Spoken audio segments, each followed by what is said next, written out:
অসাধনে দিন বয়ে যায় আমার দয়াল গো, অসাধনে দিন বয়ে যায়, অসাধনে দিন বয়ে যায় আমার দিন গো, অসাধনে দিন বয়ে যায়।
গানের কথায় কি বলেছেন।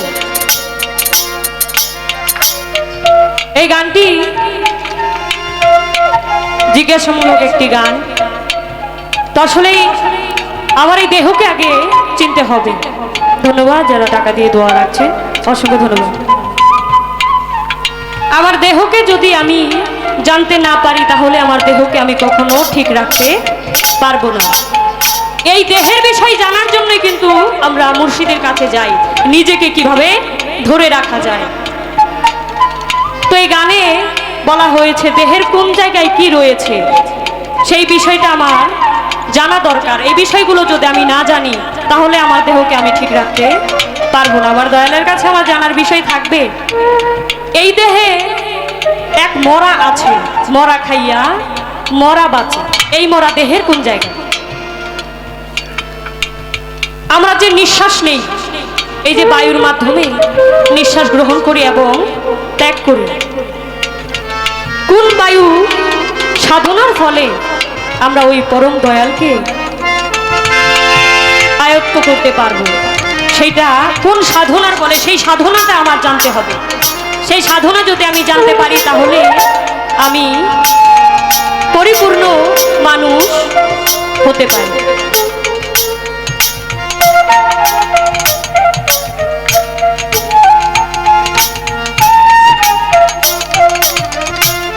এরপরে এই গানের প্রথম অন্তরা একটি কথা, চমৎকার একটি কথা।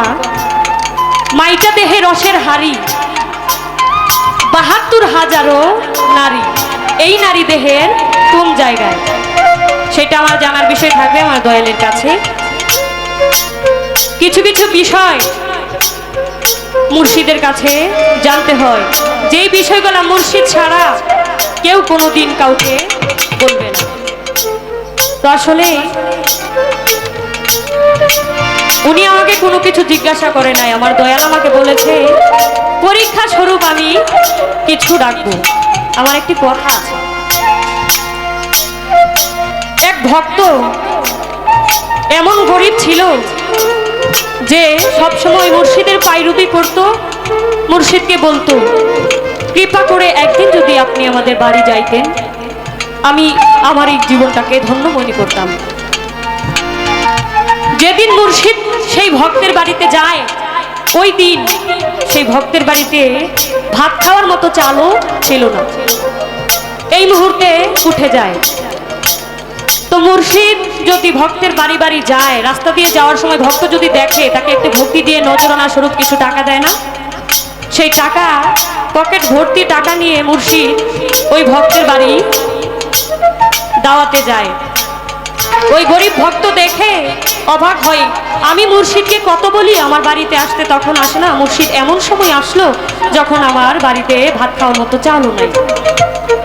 তখন ওই গুরু বিশ্রাম নেওয়ার জন্য বিছানায় যখন শুইতে যায়, পাঞ্জাবিটা খুলে রেখে বিছানায় বিশ্রাম করে। এই ফাঁকে সেই ভক্ত পকেটের মধ্যে যে টাকাগুলো ছিল সেই টাকাগুলো নিয়ে বাজারে যাইয়া খাসির গোস্ত, চাউল, মানে যা যা মুর্শিদের পায়রুবির জন্য লাগবে সেই টাকা দিয়ে সে খরচ করে। এরপর যখন মুর্শিদের সামনে সবকিছু রান্না বান্না করে দেয়, মুর্শিদ বলে এত কিছু করার কি দরকার ছিল? ওই ভক্ত বলে উঠে, বাজান আমার তো কিছু না, সবই তো আপনার। মানে বুঝছেন তো, পকেটে যে টাকা ছিল সেই টাকা দিয়ে, মুর্শিদের টাকা দিয়ে মুর্শিদকে আপ্যায়ন করেছে। তাই এই কথা বলেছে যে আমার তো কিছু নয়, এখানে আপনারই তো সবকিছু, আমি তো কিছুই করতে পারি না। যাই হোক, মুর্শিদ এই কথাটা তেমন লক্ষ্য করে নাই। যখন খাওয়া দাওয়া শেষে বের হবে তখন পকেটে হাত দিয়ে বলে, আমার আসার সময় পকেটটা উঁচু ছিল কিন্তু এখন পকেটটা কেমন ফাঁকা ফাঁকা লাগতেছে। তখন ভক্তকে ডেকে বলে, এই ঘরে কি কেউ এসেছিল? আমার পাঞ্জাবিতে কেউ ধরেছিল? তখন ভক্ত বলে, কেউ তো আসে নাই, আমি আসছিলাম। এই পাঞ্জাবিতে কিছু টাকা ছিল, সেই টাকা দিয়ে আমি আপনার জন্য বাজার থেকে খাবার দাবার এনেছি। ওই তুমি এই কাজ করেছো? আমি তো আগেই বলেছি আমি যা কিছু করছি আমি কিছু করছি না, সবই আপনার। তো আজকে বিষয়টা হয়েছে আমার দয়াল আমার গুরু আমাকে যা শিখাবে আমি তাই বলবো। আমার এখানে কোনো ভুলও নাই, কিচ্ছু নাই, অর্থাৎ আমার কিছু নাই, আমার মুর্শিদের আমার গুরুরই সব কিছু। তো পরীক্ষা স্বরূপ একটি কথা, এই পৃথিবীতে জন্মের পর আমি কি কি দেখেছি। জন্ম হওয়ার পর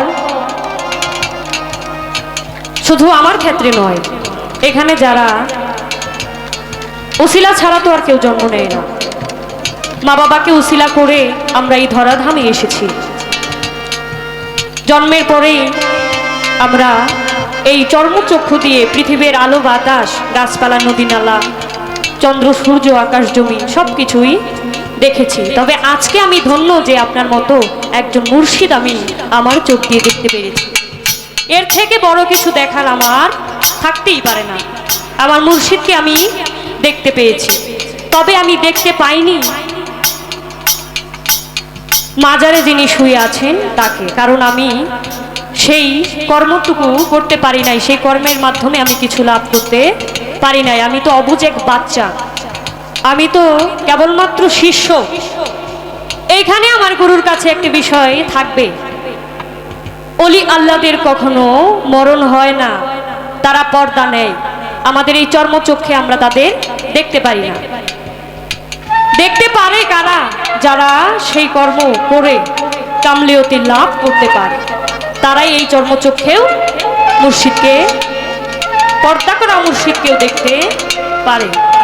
তো আমি জানতে চাইবো আমি কি কর্ম করলে আমি সেই কাজটুকু করতে পারবো। আমি একজন পর্দাধারী মানুষকে কোন কর্মের মাধ্যমে দেখতে পারবো? আমার দয়ালের কাছে জানার বাসনা থাকবে। তার একটি বিষয়, আজকের এই পালা গান, এইখানে অনেক ইউটিউবার, আসলে একটা ইউটিউবার কিন্তু পারে একটা শিল্পীকে নামাই দিতে, আবার একটা ইউটিউবার পারে একটা শিল্পীকে উপরে তুলে দিতে। তাই করজোরে অনুরোধ থাকবে আপনারা ভালো কিছু দেওয়ার চেষ্টা করবেন, খারাপটা বর্জন করবেন। কেননা আমি কেবলমাত্র গান শিখতেছি, এখন আমার ওঠার বয়স, আমি কিছুই জানি না। এরপরেও আমি দাঁড়িয়েছি, সেদিকে খেয়াল রাখবেন সবাই।